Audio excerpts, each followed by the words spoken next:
जय हिंद बच्चों। आज हम कक्षा 8 का हिंदी प्रथम का पाठ 7 क्या निराश हुआ जाए पढ़ेंगे। पाठ 7 क्या निराश हुआ जाए। इसके लेखक हैं हजारी प्रसाद द्विवेदी जी। इसके लेखक हजारी प्रसाद द्विवेदी जी हैं। आइए शुरू करते हैं पाठ। मेरा मन कभी कभी बैठ जाता है। समाचार पत्रों में ठगी, डकैती, चोरी, तस्करी और भ्रष्टाचार के समाचार भरे रहते हैं। आरोप प्रत्यारोप का कुछ ऐसा वातावरण बन गया है कि लगता है देश में कोई ईमानदार आदमी ही नहीं रह गया है। हर व्यक्ति संदेह की दृष्टि से देखा जा रहा है। जो जितने ही ऊंचे पद पर है उसमें उतने ही अधिक दोष दिखाए जाते हैं। एक बहुत बड़े आदमी ने मुझसे एक बार कहा था कि इस समय सुखी वही है जो कुछ नहीं करता। जो कुछ भी करेगा उसमें लोग दोष खोजने लगेंगे। कहने का सार ये है कि आजकल चोरी, डकैती और भ्रष्टाचार इतना फैल गया है, इतना फैला हुआ दिखाते हैं। ये समाचार पत्रों में फैला हुआ दिखा रहे हैं। लोग अच्छे काम भी करते हैं लेकिन अच्छे कामों को कम दिखाया जाता है, बुरे कामों को बहुत जल्दी दिखाया जाता है। और हर इंसान में ये आदत होती है कि किसी के सामने वाले के बुरे काम तो हमें जल्दी दिखाई देते हैं लेकिन उसकी अच्छाई हमें जल्दी से दिखाई नहीं देती। हम देखते ही नहीं हैं। हमारा नज़रिया ही बचपन से पैदा होते ही हमारे पूर्वज भी ऐसे ही रहे, हम लोग भी ऐसे ही रहे, आगे आने वाली पीढ़ी भी ऐसी होती जा रही है कि बुराई ही खोजते रहते हैं। हर इंसान में हमें बुराई ही दिखाई देती रहती है, अच्छाई की तरफ हम लोग चलते ही नहीं हैं। तो ऐसे ही समाचार पत्रों में मीडिया ये सब जो है भटकाती रहती है, अच्छी चीज़ें नहीं दिखाती जिससे देश की उन्नति हो, सब विकास करें, ऐसा नहीं दिखाते हैं। तो ये कह रहे हैं कि आजकल सुखी वही है जो कुछ नहीं करता है ना। जो जितने ऊंचे पद पर है उसे और उतना भ्रष्ट ही दिखाया जाता है। कुछ उसमें अच्छाइयाँ भी होंगी लेकिन वो नहीं दिखाई जाती हैं, बुराइयाँ ही दिखाई जाती हैं। सब अगर कोई कुछ करेगा तो उसमें लोग दोष खोजने लगेंगे। आगे क्या है, उसके सारे गुण अवगुण भुला दिए जाएंगे और दोषों को बढ़ा चढ़ा कर दिखाया जाने लगेगा। दोष किस में नहीं होते। यही कारण है कि हर आदमी दोषी अधिक दिख रहा है, गुणी कम या बिल्कुल ही नहीं। कि हर आदमी दोषी ज़्यादा दिख रहा है, उसके गुण और उसके अंदर जो भी गुण हैं वो बिल्कुल भी नहीं दिखाई दे रहे हैं, ना ही दिखाए जाते हैं। क्योंकि हमने बस बुराई को ही ढूंढ रहे हैं, हम बुराई ही ढूंढते हैं हर किसी में। तो उसके गुण, उस आदमी के गुण हम भूल जाते हैं, नहीं दिखाई देते हैं हमें। आगे कह रहे हैं, स्थिति अगर ऐसी ही रही तो निश्चय ही चिंता का विषय है। कि अगर ऐसा ही रहा तो बहुत चिंता का विषय है। क्या यही भारतवर्ष है जिसका सपना तिलक और गांधी ने देखा था? क्वेश्चन मार्क लगा हुआ है कि ये कह रहे हैं लेखक कि क्या ये वही भारतवर्ष है जिसका सपना गांधी और तिलक ने, जो स्वतंत्रता सेनानी रहे हमारे, इन्होंने देश को आज़ाद कराने के लिए अपने प्राण तक न्यौछावर कर दिए। तो वो कह रहे हैं लेखक कि क्या इन्होंने ऐसा ही सपना देखा था कि आगे आने वाला भारत हमारा ऐसा होगा। रविन्द्रनाथ ठाकुर और मदन मोहन मालवीय का महान संस्कृति सभ्य भारतवर्ष किस अतीत के घर में डूब गया? क्वेश्चन मार्क लगा हुआ फिर कि ये जो हमारा महान भारतवर्ष है कहाँ, कौन से अतीत में, कौन से घर में। घर मतलब जहाँ, ऐसी जगह जहाँ पर बिल्कुल अंधेरा ही अंधेरा दिखाई दे, कुछ उजाला कुछ भी ना दिखाई दे, ऐसे घर में डूबता जा रहा है। आगे कह रहे हैं, आर्य और द्रविड़, हिंदू और मुसलमान, यूरोपीय और भारतीय आदर्श की मिलन भूमि मानव महासमुद्र क्या सूख ही गया? ये कह रहे हैं जैसे नदियाँ, छोटी छोटी नदियाँ जाकर समुद्र में मिल जाती हैं, ऐसे ही ये हमारे धर्म, अलग अलग धर्म के जो लोग हैं, आर्य लोग थे, द्रविड़ थे, हिंदू, मुसलमान, यूरोपीय सभ्यता, ये सब मानव महासमुद्र, मतलब ये सब एक जगह भारतवर्ष में मिलकर रह रहे हैं अभी भी। लेकिन क्या हो रहा है कि ये महासमुद्र जो है सूखता जा रहा है क्योंकि इसे धर्म के नाम पर बांटा जा रहा है, बांट दिया गया है। आगे कह रहे हैं, मेरा मन कहता है ऐसा हो नहीं सकता। हमारे महान मनीषियों के सपनों का भारत है और रहेगा। सपनों का, मनीषियों का भारत है और रहेगा। के कह रहे हैं कि भारतीय आदर्शों की जो ये मिलन भूमि है ये सूखती जा रही है, समुद्र सूखता जा रहा है। और लेखक कह रहे हैं कि मेरा मन कह रहा है कि ऐसा नहीं हो सकता। जो हमारे महान ऋषि हुए हैं उन्होंने जो सपना देखा था भारतवर्ष का, वो उसको हम ऐसा नहीं होने देंगे कि उस बिल्कुल समुद्र जो है सूखता जा रहा है, इस तरह से हम नहीं होने देंगे। यह सही है कि इन दिनों कुछ ऐसा माहौल बना है कि ईमानदारी से मेहनत करके जीविका चलाने वाले निरीह और भोले भाले श्रमजीवी पिस रहे हैं। कि आजकल ऐसा हो रहा है जो ईमानदारी से काम कर रहा है वही ज़्यादा पिस रहा है, माने उसको ही ज़्यादा कष्ट सहना पड़ रहा है, और जो जितने ऊंचे पद पर बैठा है वो और ज़्यादा सुखी होता जा रहा है। यही कारण है कि क्योंकि हम गुण दोष सही से देखकर जिसको सही खबर सही जगह पहुंचानी चाहिए वो नहीं पहुंच रही है, सब जगह गलत ही खबरें पहुंचाई जाती हैं और गलत ही हम भी उसी का एक पार्ट हैं। हम भी हर समय गलत चीज़ों पर ही ज़्यादा ध्यान देते हैं, इस वजह से हो रहा है ये सब। आगे कह रहे हैं और झूठे और फरेबी का रोजगार करने वाले फल फूल रहे हैं। जो झूठ बोलते हैं वो उनका रोजगार फल फूल रहा है। ईमानदारी को मूर्खता का प्राय समझा जाने लगा है कि ईमानदार तो मूर्ख होते हैं, मूर्ख हैं जो ये इस तरह से काम कर रहे हैं, ईमानदारी कर रहे हैं। सच्चाई केवल भीरू और बेबस लोगों के हिस्से पड़ी है। सच्चाई भीरू लोग जो बेबस हैं उनके ही हिस्से में आ रही है। जो गरीब और दरिद्र हैं वही लोग ईमानदार रह गए हैं और बाकी सब तो क्या होते जा रहे हैं, भ्रष्ट होते जा रहे हैं। आगे रहे, ऐसी स्थिति में जीवन के महान मूल्यों के बारे में लोगों की आस्था ही हिलने लगी है। ऐसी स्थिति में क्या हो रहा है कि लोगों की आस्था हिलने लगी है। भारतवर्ष ने कभी भी भौतिक वस्तुओं के संग्रह को बहुत अधिक महत्व नहीं दिया है। भारतवर्ष ने भौतिक जो सुख की वस्तुएं हैं, जैसे आरामदायक जो ये वस्तुएं होती हैं, भौतिक सुख की ये वस्तुएं, उन्हें महत्व नहीं दिया है। उनकी दृष्टि से मनुष्य के भीतर जो महान आंतरिक गुण स्थिर भाव से बैठा हुआ है वही चरम और परम है। लोभ, मोह, काम, क्रोध आदि विचार मनुष्य में स्वाभाविक रूप से विद्यमान रहते हैं, पर उन्हें प्रधान शक्ति मान लेना और अपने मन और बुद्धि को उन्हीं के इशारों पर छोड़ देना बहुत बुरा आचरण है। कि इन भौतिक सुखों के लालच में नहीं पड़ना चाहिए। जो हमारे अंदर, हमारे भीतर, हमारे आंतरिक गुण हैं, जो हमारे भाव हैं, है ना, उन्हें हमें आगे लाना चाहिए। काम, क्रोध, मोह, इन सब को त्याग कर अपना स्वाभाविक गुण जो है ईमानदारी, मनुष्यता, माने एक अच्छा मनुष्य, अच्छा इंसान बनना चाहिए, इन सब चीज़ों को छोड़ देना चाहिए। यही हमें हमारे पूर्वजों ने सिखाया था कि हमारा भारतवर्ष जो सोने की चिड़िया कहा जाता था, तो इस तरह से ही सब लोग थे उस टाइम पे, उस समय पे। आज जो है ये सब भ्रष्टाचार इतना फैलता जा रहा है। तो ये कह रहे हैं कि अपने मन को हमें स्थिर रखकर अपने जो आंतरिक गुण हैं उन्हें हमें बाहर लाना चाहिए।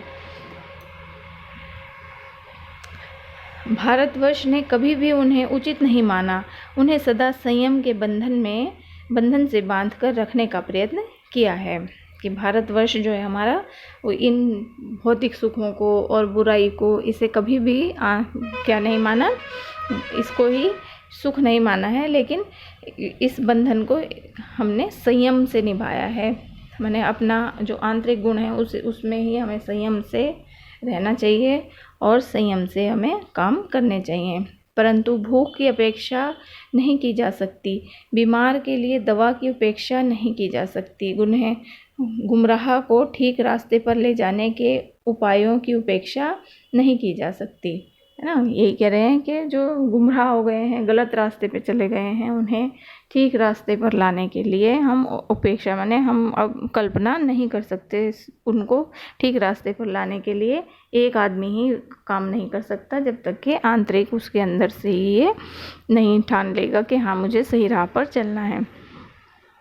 आगे हुआ यह है कि इस देश के कोटि दरिद्रजनों की हीन अवस्था को दूर करने के लिए ऐसे अनेक कायदे कानून बनाए गए हैं जो कृषि, उद्योग, वाणिज्य, शिक्षा और स्वास्थ्य की स्थिति को अधिक उन्नत और सुचारू बनाने के लक्ष्य से प्रेरित हैं।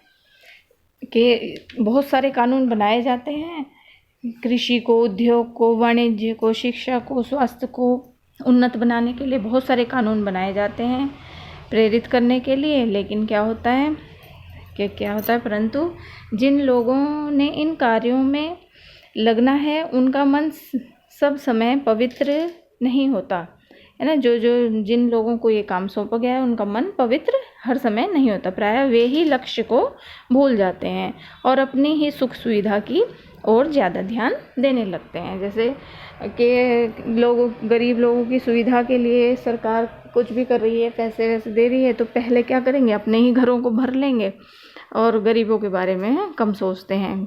खराब सामान उपयोग में लाते हैं, सड़कें टूटी गड्ढे वाली, और अपने ही घर ये लोग भरते रहते हैं कि ये जो इनको जो सौंपा गया है काम वो पूरी ईमानदारी से, पवित्रता से नहीं करते हैं। भारत सदा कानून को धर्म के रूप में देखता आ रहा है। पहले से भारत जो है कानून को धर्म के रूप में देखता आ रहा है। आज एकाएक कानून और धर्म में अंतर कर दिया गया है। धर्म को धोखा नहीं दिया जा सकता, कानून को दिया जा सकता है। माने धर्म इतना ऊपर हो गया है कि हर धर्म के लोग जो हैं आगे आकर हमारा धर्म, हम ऐसा करना है, हमें धर्म के नाम पे मतलब कानून को तो बिल्कुल नीचे कर दिया है। मैंने कानून को मानना नहीं है, धर्म ही सबसे ऊपर कर दिया है। यही कारण है कि जो लोग धर्म भीरू हैं वे कानून की त्रुटियों से लाभ उठाने में संकोच नहीं करते। कि धर्म भीरू जो जिन्हें धर्म छूटने का भय हो या अधर्म से डरने वाले नहीं हैं, मतलब अधर्म करते रहते हैं, धर्म के नाम पे अधर्म करते रहते हैं धर्म भीरू, और कानून को की त्रुटियों से फ़ायदा उठाते रहते हैं, कानून से फ़ायदा उठाते रहते हैं। कानून को इन्होंने नीचे कर दिया, धर्म को ऊपर कर दिया है। आगे क्या कह रहे हैं, इस बात से प्रायः प्रमाण खोजे जा सकते हैं कि समाज के ऊपरी वर्ग में चाहे जो भी होता रहा हो, भीतर भारतवर्ष अब भी यह अनुभव कर रहा है कि धर्म कानून से बड़ी चीज़ है ना, कि धर्म जो है कानून से बड़ा बना दिया गया है। अब भी सेवा, ईमानदारी, सच्चाई और आध्यात्मिकता के मूल्य बने हुए हैं। वे दब अवश्य गए हैं लेकिन नष्ट नहीं हुए हैं। कुछ दब गए हैं लेकिन अभी भी नष्ट नहीं हुए हैं। आज भी वह मनुष्य से प्रेम करता है, महिलाओं का सम्मान करता है, झूठ और चोरी को गलत समझता है, दूसरे को पीड़ा पहुंचाने को पाप समझता है। हर आदमी अपने व्यक्तिगत जीवन में इस बात का अनुभव करता है। समाचार पत्रों में जो भ्रष्टाचार के प्रति इतना आवेश है वह यही साबित करता है कि हम ऐसी चीज़ों को गलत समझते हैं और समाज में उन तत्वों की प्रतिष्ठा कम करना चाहते हैं जो गलत तरीके से धन या मान संग्रह करते हैं। कि यही कह रहे हैं कि अभी भी कुछ लोग ऐसे बचे हैं जिनके मन में प्रेम का भाव है, महिलाओं के लिए सम्मान है, झूठ को, चोरी को गलत समझते हैं, दूसरों को पीड़ा पहुंचाने को पाप समझते हैं, है ना। ऐसे लोग भी हैं अभी भारतवर्ष में, ऐसे लोग भी हैं, ईमानदार लोग हैं अभी, लेकिन भ्रष्टाचार को ही ज़्यादा समाचार पत्रों में दिखाया जाता है और इन्हीं का ही संग्रह दिखाया जाता है। आगे क्या कह रहे हैं, दोषों का पर्दाफाश करना बुरी बात नहीं है। बुराई यह मालूम होती है कि किसी के आचरण के गलत पक्ष को उद्घाटित करके उसमें रस लिया जाता है। कि बुराई का पर्दाफाश करना बुरी बात नहीं है, दोषों का पर्दाफाश करना, लेकिन बुराई का जो आचरण है उसको ही ज़्यादा छाप कर उसमें ही ज़्यादा रस लिया जाता है। मैंने कि लोग अब जो है बुराई को ही पढ़ के और उसको बहुत रस लेते हैं, आनंद लेते हैं कि किसी के बारे में कोई गलत बात पता चले तो उसमें अच्छा ये ऐसा वो ऐसा उसके सामने ही मतलब अपने आप को श्रेष्ठ साबित करेंगे और दूसरे को नीचा दिखाते रहेंगे। तो ये सब के अंदर भाव पैदा होता जा रहा है। आगे कह रहे हैं, और दोषों उद्घाटन को एकमात्र कर्तव्य मान लिया जाता है कि दोषों का उद्घाटन करना माने दोष ही दिखाना दूसरे में, वही मनुष्य का एक कर्तव्य रह गया है कि दूसरों को नीचा दिखाओ, दूसरों की बुराइयां खोजो। बुराई में रस लेना बुरी बात है, अच्छाई में उतना ही रस लेकर उजागर ना करना और भी बुरी बात है।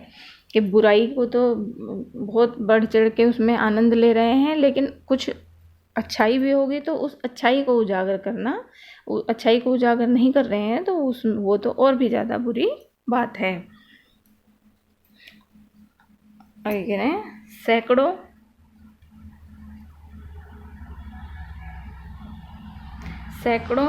घटनाएं ऐसी घटती हैं जिन्हें उजागर करने से लोक चिन्ह में अच्छाई के प्रति अच्छी भावना जगती है। कि क्या कह रहे हैं कि सैकड़ों घटनाएं ऐसी घटती हैं जिनको उजागर करने से और भी अच्छा, चित्त को अच्छा लगता है, अच्छाई की भावना होती है। क्या, तो लेखक कह रहे हैं कि एक बार रेलवे स्टेशन पर टिकट लेते हुए गलती से मैंने 10 के बजाय 100 रुपये का नोट दे दिया और मैं जल्दी जल्दी गाड़ी में आकर बैठ गया। थोड़ी देर में टिकट बाबू उन दिनों के सेकंड क्लास के डिब्बे में हर आदमी का चेहरा पहचानता हुआ उपस्थित हुआ। क्या हुआ कि लेखक कह रहे हैं कि एक बार मैं टिकट लेने गया और 10 रुपये के नोट की जगह 100 का नोट दे दिया, और जो टिकट बाबू था वो थोड़ी देर में ही सेकंड क्लास का जो गाड़ी का डिब्बा था ट्रेन का उसमें आया और सबका चेहरा पहचानने उपस्थित हुआ। उसने मुझे पहचान लिया और बड़ी विनम्रता के साथ मेरे हाथ में 90 रुपये रख दिए और बोला, यह बहुत गलती हो गई थी, आपने भी नहीं देखा, मैंने भी नहीं देखा। उनके चेहरे पर विचित्र संतोष की गरिमा थी, मैं चकित रह गया। है ना, कह रहे हैं कि देखो ऐसे ईमानदार लोग भी होते हैं कि मैं ऐसी घटना का वर्णन कर रहा हूँ जिसमें ईमानदारी दिखाई दे, जिससे कि अच्छाई दिखाई दे लोगों की। ऐसी घटनाएं बहुत होती हैं, लेकिन हम लोग बुरी ही घटनाओं को ज़्यादा उजागर करते हैं। तो लेखक जो है अच्छी घटना को उजागर करते हुए कह रहे हैं कि जो टिकट बाबू थे उन्होंने 90 रुपये मेरे हाथ में दिए और कहा कि आपने भी नहीं देखा, मैंने भी नहीं देखा, और आप मुझे 100 का नोट लेकर चले गए थे। तो कि उनके चेहरे पर तो संतोष का भाव था कि मैंने पैसे वापस कर दिए और मैं चकित रह गया। आगे कह रहे हैं, कैसे कहूँ कि दुनिया में सच्चाई और ईमानदारी लुप्त हो गई है। वैसी अनेक अवांछित घटनाएं भी हुई हैं, परंतु यह एक घटना ठगी और वंचना की अनेक घटनाओं से अधिक शक्तिशाली है ना। तो लेखक कह रहे हैं कि अब मैं कैसे कहूँ कि सच्चाई और ईमानदारी खोती जा रही है, लुप्त हो रही है, मतलब खोती जा रही है। कि अनेक अवांछित घटनाएं हुई हैं, ऐसी घटनाएं हुई हैं जिनका वर्णन नहीं किया जा सकता, परंतु यह एक घटना ठगी और वंचना की अनेक घटनाओं से बहुत शक्तिशाली है ना। ऐसी घटना कि देखो एक आदमी पैसे वापस करने आया, ये भी तो एक अच्छी घटना है, इसको भी मतलब समाचार पत्रों में लिखा जाना चाहिए। फिर आगे क्या कह रहे हैं, आगे कह रहे हैं, एक बार मैं बस में यात्रा कर रहा था, मेरे साथ मेरी पत्नी और 3 बच्चे भी थे। लेखक अपने बारे में बता रहे हैं कि एक बार मैं बस से यात्रा कर रहा था, मैं और मेरी पत्नी और बच्चे भी थे, 3 बच्चे भी थे। बस में कुछ खराबी थी, रुक रुक कर चलती थी। गंतव्य से कोई 8 किलोमीटर पहले ही एक निर्जन सुनसान स्थान में बस ने जवाब दे दिया। गंतव्य माने जहाँ पर उन्हें पहुँचना था, गंतव्य वो स्थान जहाँ उन्हें पहुँचना था, वहाँ से 8 किलोमीटर पहले ही बस जो है ख़राब हो गई, रुक गई। बस पहले से ही थोड़ा रुक रुक कर चल रही थी और जहाँ उन्हें पहुँचना था, गंतव्य माने जहाँ उन्हें पहुँचना था, उस स्थान से पहले ही 8 किलोमीटर पहले ही बस ख़राब हो गई। आगे क्या कह रहे हैं, रात के कोई 10 बजे होंगे। बस में यात्री घबरा गए, कंडक्टर उतर गया और एक साइकिल लेकर चलता बना। लोगों को संदेह हो गया कि हमें धोखा दिया जा रहा है। लोग जो है ये सोचने लगे कि कंडक्टर उतर गया और ऊपर बस के ऊपर उसने साइकिल रखी हुई थी, साइकिल ली और चला गया। तो लोग सोच रहे हैं कि ये बस ड्राइवर और कंडक्टर हमें धोखा दे रहे हैं। बस में बैठे लोगों ने तरह तरह की बातें शुरू कर दी। किसी ने कहा यहाँ डकैती होती है, 2 दिन पहले इसी तरह एक बस को लूटा गया था, है ना। तो लोग जो हैं आपस में बैठे हुए यही बातें करने लगे कि बस कंडक्टर चला गया है साइकिल पे और ये बस को यहाँ अंधेरे में सुनसान जगह में रोक दिया गया है, तो यहाँ पर डकैती होगी, कोई ना कोई इनकी प्लानिंग होगी, चोर पहले से ही बैठे होंगे, डकैत हमारा सामान लूट कर ले जाएंगे। आगे कह रहे हैं, परिवार सहित अकेला मैं ही था। बच्चे पानी पानी चिल्ला रहे थे, पानी का कहीं ठिकाना ना था। ऊपर से आदमियों का डर समा गया था, है ना। तो कि जो लोग आपस में बातें कर रहे थे कि डकैती पड़ती है, ऐसा होता है, तो बच्चों को तो प्यास लग रही थी, कि मेरे बच्चों को प्यास लग रही थी, वो पानी पानी चिल्ला रहे थे, लेकिन लोग जो हैं तरह तरह की बातें कर रहे थे, तो मन में डर बैठता जा रहा था। कुछ नौजवानों ने ड्राइवर को पकड़कर मारने पीटने का हिसाब बनाया। अब कंडक्टर तो साइकिल लेकर चला गया था और कुछ जो नौजवान थे जो उसमें बैठे हुए थे बस में, जवान बच्चे लड़के, तो उन्होंने क्या करा कि ड्राइवर को पकड़ लिया और उसे मारने का हिसाब बनाया, उन्होंने उसे घेर लिया। ड्राइवर के चेहरे पर हवाइयाँ उड़ने लगी, वह बहुत घबरा गया, ड्राइवर घबरा गया। लोगों ने उसे पकड़ लिया।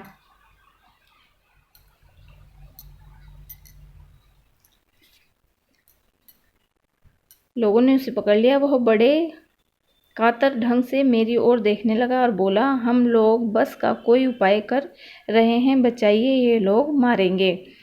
अब कि वो चुपचाप बैठा था लेखक, और ड्राइवर जो है मेरी तरफ देखने लगा, क्योंकि मैंने नहीं घेरा था और जो और जवान लड़के थे उन्होंने घेर लिया था, मैं ही अकेला परिवार सहित बैठा था। तो ड्राइवर मेरी तरफ देख रहा था और कह रहा था कि मुझे बचा लीजिए, ये लोग मुझे मारेंगे और हम दूसरी बस का इंतज़ाम कर रहे हैं, ऐसा कुछ नहीं है कि डकैती होगी यहाँ।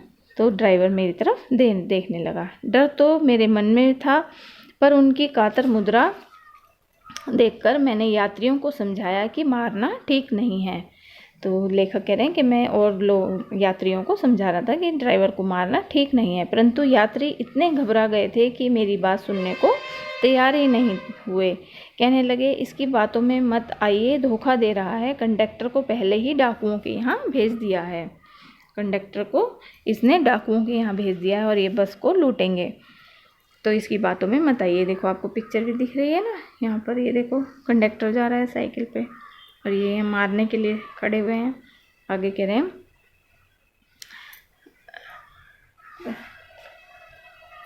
मैं भी बहुत भयभीत था, पर ड्राइवर को किसी तरह मारपीट से बचाया। 1.5-2 घंटे बीत गए। मेरे बच्चे भोजन और पानी के लिए व्याकुल थे। मेरी और पत्नी की हालत बुरी थी। लोगों ने ड्राइवर को मारा तो नहीं, पर उसे बस से उतारकर एक जगह घेर कर रखा।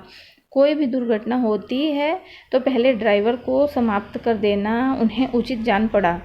ऐसे मेरे गिड़गिड़ाने का कोई विशेष असर नहीं पड़ा। इसी समय क्या देखता हूँ कि एक खाली बस चली आ रही है और उस पर हमारा बस कंडक्टर भी बैठा हुआ है।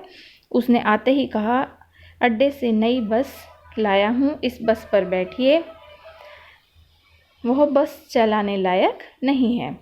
कि जो कंडक्टर था वो आ रहा था और वो नई बस लेकर आ रहा था, और लेखक कह रहा है कि मेरे समझाने का कोई असर नहीं हुआ, लेकिन ड्राइवर को यात्रियों ने मारा नहीं और एक जगह घेर कर रखा, और मैं और मेरी पत्नी बहुत घबराए हुए थे। बच्चे भूख से और पानी से व्याकुल हो रहे थे कि उन्हें भोजन भी चाहिए था और पानी भी चाहिए था। फिर थोड़ी देर में कंडक्टर आया और एक नई बस लेकर आया और कहा, इस बस में बैठिए, वो दूसरी बस जो ख़राब हो गई है वो चलाने लायक नहीं है। फिर मेरे पास एक लोटे में पानी और थोड़ा दूध लेकर आया। बोला, पंडित जी, बच्चों का रोना मुझसे देखा नहीं गया, वहीं दूध मिल गया, थोड़ा लेता आया। तो जो वो कंडक्टर था वो बस भी लेकर आया और एक लोटे में पानी और थोड़ा दूध भी लेकर आया कि कह रहा है कि मुझसे बच्चों का रोना देखा नहीं गया, तो मैं आपके लिए दूध और पानी लेकर आया हूँ, बच्चों को दे दीजिए। यात्रियों में फिर जान में जान आई। सबने उसे धन्यवाद दिया, ड्राइवर से माफ़ी मांगी और 12 बजे से पहले ही सब लोग बस अड्डे पहुंच गए। ठीक है, फिर आगे कह रहे हैं, कैसे कहूँ कि मनुष्यता एकदम समाप्त हो गई है, कैसे कहूँ कि लोगों में दया माया रह ही नहीं गई है। जीवन में जाने कितनी ऐसी घटनाएं हुई हैं जिन्हें मैं भूल नहीं सकता, कि जीवन में ऐसी अच्छी घटनाएं भी बहुत सी हुई हैं जिन्हें मैं भूल नहीं सकता।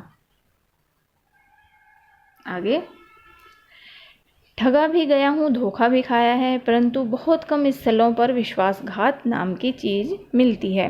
केवल उन्हीं बातों का हिसाब रखो जिसमें धोखा खाया है, तो जीवन कष्टकर हो जाएगा। परंतु ऐसी घटनाएं भी बहुत कम नहीं हैं जब लोगों ने अकारण सहायता की है। ये लेखक कह रहे हैं कि ऐसी घटनाएं तो घटती रहती हैं कि जहाँ पर धोखा दिया जाता है। कि लेखक कह रहे हैं, मैं भी बहुत बार ठगा गया हूँ, धोखा खाया है, लेकिन विश्वासघात को ही अगर हम याद रखेंगे तो अच्छी चीज़ों को देख नहीं पाएंगे, कि अच्छी चीज़ें भी हुई हैं हमारे जीवन में, उन्हें हमें याद रखना चाहिए।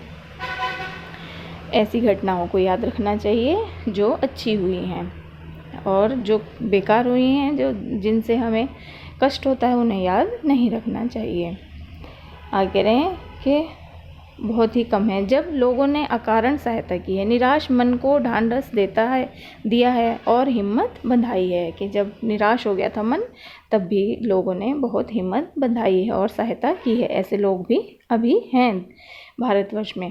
कविवर रविन्द्रनाथ ठाकुर ने अपने प्रार्थना गीत में भगवान से प्रार्थना की थी कि संसार में केवल नुकसान ही उठाना पड़े, धोखा ही खाना पड़े, तो ऐसे अवसरों पर भी हे प्रभु मुझे ऐसी शक्ति दो कि मैं तुम्हारे ऊपर संदेह ना करूं। कि हम भगवान, जो रविन्द्रनाथ टैगोर ने गीत लिखा है कि भगवान, ऐसे समय में जब भी मुझे नुकसान उठाना पड़े, धोखा खाया हो मैंने, तो भी मैं तुम पर से विश्वास मेरा हटे नहीं। हे प्रभु, ऐसी हमको शक्ति दो।